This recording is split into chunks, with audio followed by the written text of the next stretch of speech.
নাচতেছি কারণ বড় ভাইয়ের টিম মুম্বাই জিতে গেছে। এবার খেলা হবে। রাগে হরি মারে কে, মুম্বাইরে এবার আটকায় কে। কালকেই বলেছি গুজরাটের টপ অর্ডার না চললে জেতা তো দূরে থাক, ফাইটও দিতে পারবে না। ম্যাচের টার্নিং পয়েন্ট কোনটা জানেন তো? 12তম ওভারের টাইম আউট। টুকটুক করে তামিম ইকবালের মতো খেলতে থাকা তিলক হঠাৎই ক্রিস গেল হয়ে গেল।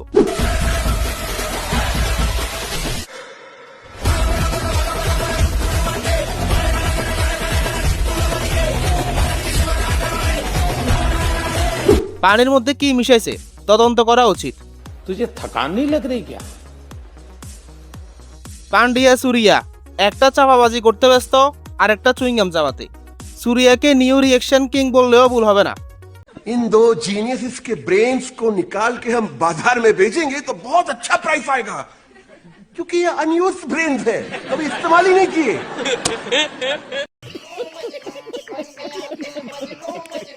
ছক্কা মারা তো দূরে থাক, ব্যাটে বলও তো লাগাতে কষ্ট হচ্ছে। আশ্বিনী কুমার আইপিএল এর অভিষেকে প্রথম ম্যাচে পেয়েছিল 4 উইকেট। এই সিজনে প্রথম ম্যাচ খেলতে নেমেই আবারও 4 উইকেট। যাক, বুমরা ফাইনালে উইকেট পাইছে। টেনে টুনে 100 রানে অল আউট হয় গুজরাট। আর তিলক বর্মার একারই রান 101। बड़ा हरामी हो बेटा।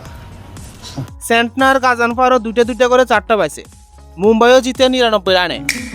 ট্রাভিস হেড ওরফে টাকলা ট্রাভিস এখন পর্যন্ত আইপিএলে বসে বসে খাওয়া, শুয়ে শুয়ে ম্যাচ দেখা ছাড়া কিছুই করেনি। না বোলিং করে না ফিল্ডিং করে, কিন্তু माठे গেলে একটা জিনিস বারবার করে, टुक-टुक। अभी मैं गाली नहीं दे सकता। नहीं, गाली नहीं देना। अब फैमिली देखती है, वरना मैं ऐसे गाली दूं, ऐसे गाली दूं ना, जिंदगी भर याद रखें ये बड़े भाई।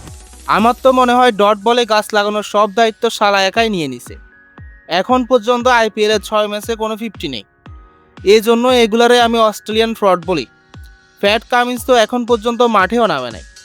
অর্ধেক টুর্নামেন্ট শেষ, টাকা কিন্তু কড়া গন্ডায় সুদে আসলে নেবে।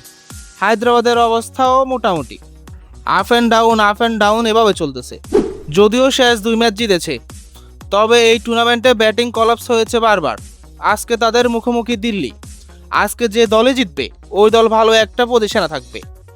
তাই প্যাট কামিন্সের দলে ফেরা, ট্রাভিস হেডের রানে ফেরা, ঈশান কিষানের ধারাবাহিকতা এই মুহূর্তে হায়দ্রাবাদের জন্য খুবই গুরুত্বপূর্ণ। তো ভাই লোক, কি অবস্থা? ভিডিও ভালো লাগলে অবশ্যই একটা লাইক দিন, আর হ্যাঁ, কমেন্ট করতে ভুলবেন না।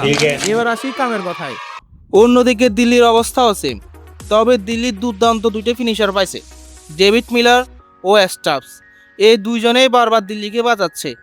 তবে দিল্লির মাথা ব্যথার কারণ নাম্বার 3। এই পজিশনে এখন পর্যন্ত কেউই সেট হতে পারতেছে না। করুণ নায়ার, সামির রিজভি, নীতিশ রানা কেউই রান করতে পারেনি। मेरा तो इतना लाइफ खराब हो गया है, इतना लाइफ खराब हो गया है मेरा। আমি তো বলবো একবার আমার কথা শোনো, পৃথিবী শহরে নামাই দাও।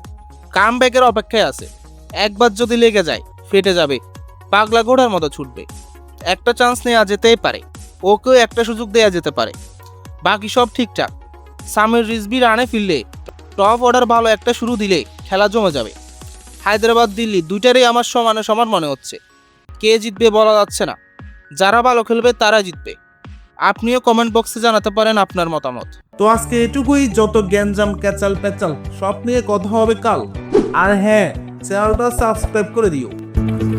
হুররে!